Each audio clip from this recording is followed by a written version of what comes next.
Baik, Assalamualaikum warahmatullahi wabarakatuh. Perkenalkan, saya Jonathan Nicholas dengan NPM 25313029. Pada kesempatan kali ini, saya akan mempresentasikan tentang bab 11, yaitu struktur mass storage atau penyimpanan massal. Pada bagian pertama, seperti yang dijelaskan pada buku, yaitu 11.1 gambaran umum storage mass. Storage, definisi mass storage sendiri adalah media penyimpanan sekunder yang berfungsi khusus untuk menampung data dalam kapasitas besar secara permanen atau data tidak hilang saat sistem mati. Seperti ketika kita mematikan laptop, data itu tidak akan hilang dari penyimpanan kita. Kemudian ada jenis-jenis media penyimpanan. Yang pertama ada HDD atau magnetic disk, yaitu penyimpanan konvensional berbasis piringan magnetik. Kemudian ada NVMe atau non-volatile memory, yaitu penyimpanan modern berbasis sirkuit atau center flash seperti SSD. Kemudian ada magnetic tapes, yaitu media pita magnetik yang biasanya digunakan untuk pengarsipan data skala besar. Kita lanjut ke struktur fisik HDD atau magnetic disk. Hard disk drive memiliki komponen mekanis internal yang saling terintegrasi. Yang pertama ada platter, piringan logam melingkar tepat, data disimpan secara magnetik seperti pada gambar, yaitu seperti piringan kaset. Kemudian ada arm, yaitu lengan mekanik yang bergerak untuk menggeser posisi pembaca. Di gambar sudah terlihat arm itu yang bagian kayak lengan sendiri itu. Kemudian ada head, yaitu ujung lengan mekanik yang bertugas membaca dan menulis data pada piringan. Head ini berada pada seperti gambar, yaitu di ujung lengan atau arm. Kemudian ada track, lingkaran konsentris virtual yang membagi permukaan platter.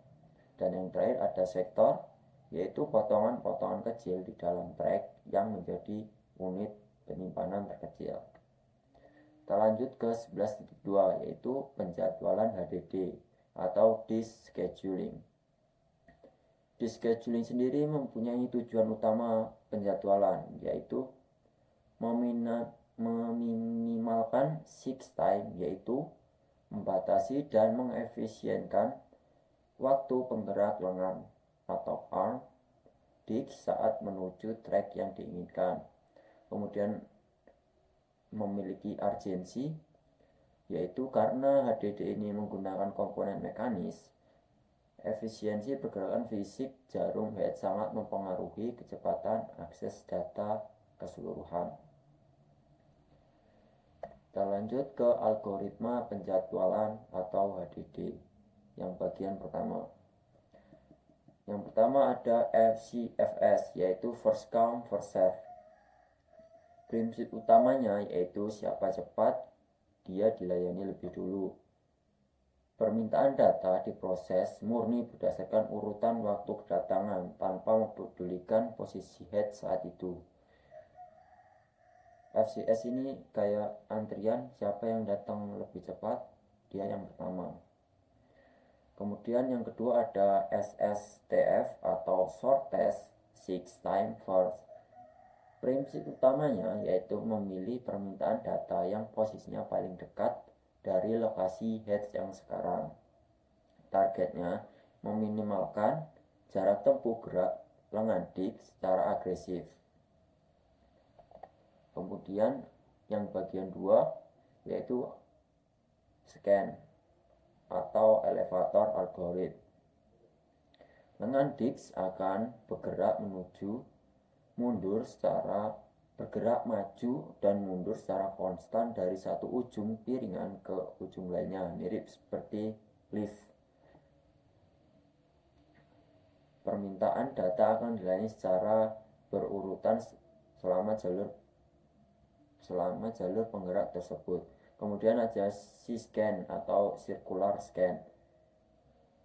yaitu modifikasi dari scan itu sendiri, di mana penggerak head dan pelayanan permintaan data hanya dilakukan saat bergerak ke satu arah. Begitu sampai di ujung piringan, head akan langsung melompat kembali ke titik awal tanpa melayani permintaan apapun selama perjalanan pulang. Seperti kayak dia itu berangkat bawa orang, kemudian pulang lagi ke titik awal tanpa membawa siapapun. Kita lanjut ke penjadwalan NVM atau non-volatile memory. NVM sendiri memiliki karakteristik fisik sama seperti dengan SSD, tidak memiliki komponen mekanis yang bergerak di dalamnya, dan mempunyai keuntungan tidak memiliki hambatan waktu tunggu mekanis atau non-fixed time. NVM juga mempunyai strategi penjadwalan. Biasanya ini cukup menggunakan algoritma first come first serve yang sederhana. Hal ini dikarenakan kecepatan akses acak atau random access pada NVM sudah sangat tinggi secara native. Lanjut ke isu khusus pada manajemen NVM. NVM tidak memiliki masalah mekanis, namun memiliki batasan siklus hidup sel memori. Ada wear leveling, yaitu strategi sistem untuk meratakan distribusi penulisan data di seluruh sel memori flash agar tidak ada sel tertentu yang cepat aus atau rusak. Kemudian ada garbage collection, yaitu proses internal untuk membersihkan dan mengkonsolidasikan dan menata ulang blok data yang sudah tidak valid atau dihapus agar siap ditulis kembali. Lanjut ke deteksi dan koreksi kesalahan. Masalah utama yaitu adanya risiko kegagalan fisik media penyimpanan atau terjadinya korupsi atau kerusakan data saat proses transmisi atau pengiriman. Solusi sistem operasi dan hardware yaitu ada checksums, yaitu metode matematis yang digunakan untuk memverifikasi dan menjaga integritas data. Kemudian ada ECC atau Error Correcting Code, yaitu algoritma yang mampu mendeteksi sekaligus memperbaiki kesalahan bit kecil secara otomatis tanpa intervensi ulang. Baiklah, mungkin itu saja yang dapat saya sampaikan pada bab 11 ini, yaitu tentang penyimpanan massal. Terima kasih atas waktu dan perhatiannya. Wassalamualaikum warahmatullahi wabarakatuh. Baik, sebelumnya Assalamualaikum warahmatullahi wabarakatuh. Selamat siang semuanya. Sebelumnya perkenalkan, nama saya Aji Permana Putra dengan NPM 25313019 dari kelas TI 25A. Di sini saya akan melanjutkan presentasi bagian kedua tentang manajemen of storage device and RAID, khususnya di bagian manajemen penyimpanan. Selanjutnya, manajemen perangkat penyimpanan disk formatting.